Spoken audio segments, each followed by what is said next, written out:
Вот это вот расширение дороги на Чернобыль, оно связано с тем, что резко возрос поток машин после первого этапа дезактивации.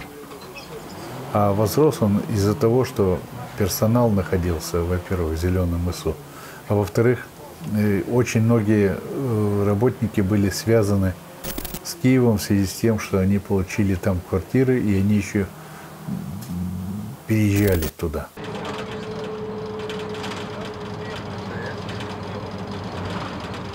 Это дорога, ведущая на станцию по двум путям. А куда ехать? Прямо. А почему вы сюда ехали направо?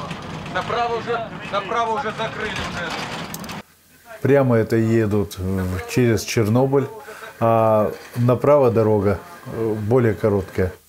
Она вела мимо У-605. Да, что, товарищи, Это Чернобыльская станция. Автобус как раз ходил туда. На Люлеве еще он останавливался. Там проверяли пропуска у всех. От майора Воробьева прибыть на командный. Это, похоже, народ не станционный. А вот Штейнберг. Простите, что мы прервали довольно серьезные в этих условиях занятия. Представьтесь, пожалуйста.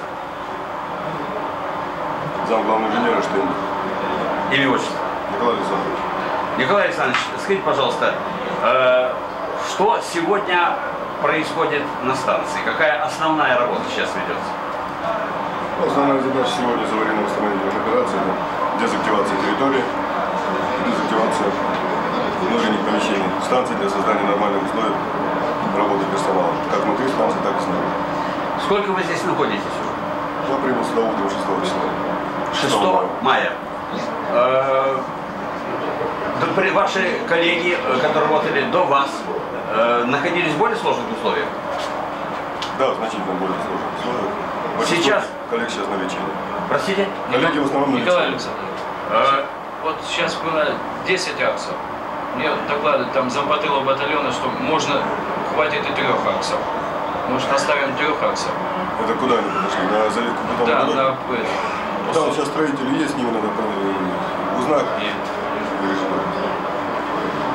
Как вы считаете, какая перспектива, какие надежды могут нас питать сегодня?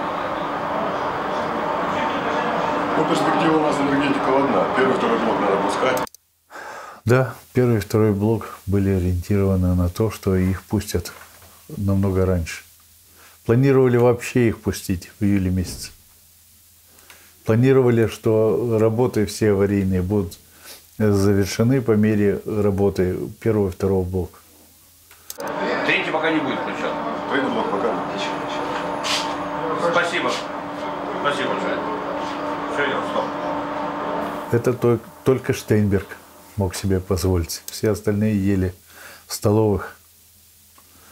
Расположены были столовые тогда на станции в 2 местах и в Чернобыле в 3 местах работали столовые.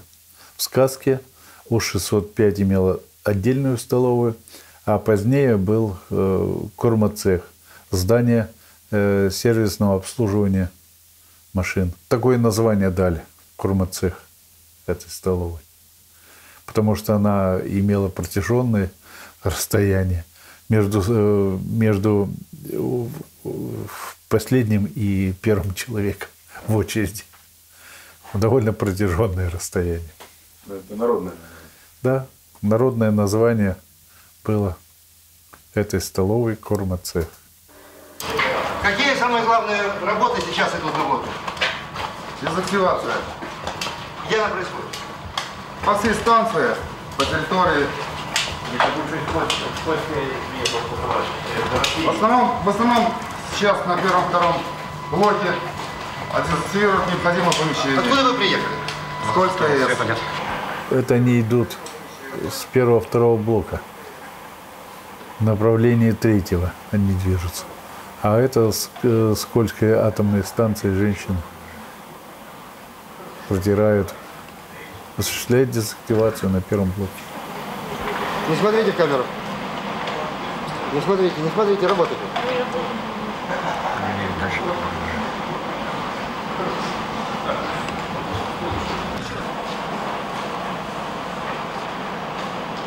Это СРП-68. Он меряет как раз гамма-излучение от датчиков, от панелей самой. Проверяет качество дезактивации. Это станционный дозиметрист.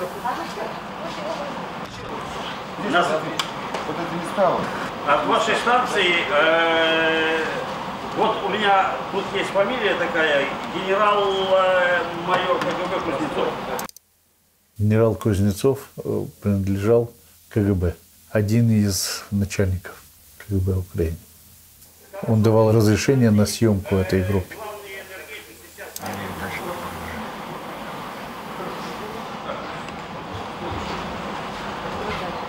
В режиме экономии. Да, это похоже на третий блок. На БЧУ все-таки. Нас 19 человек приехало, в том числе и женщины. Вот. Ничего здесь страшного нет, удивительного. Это их профессия, они дезактиваторщицы.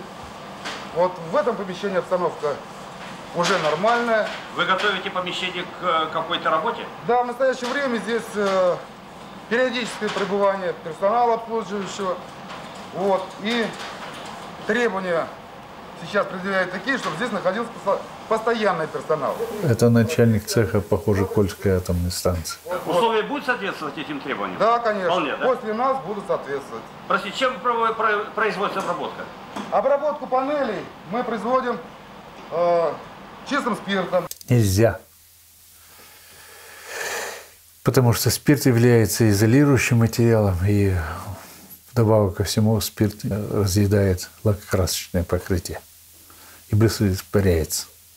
Протираем значит, другим раствором дезактивирующим. Здесь в этих условиях производить невозможно.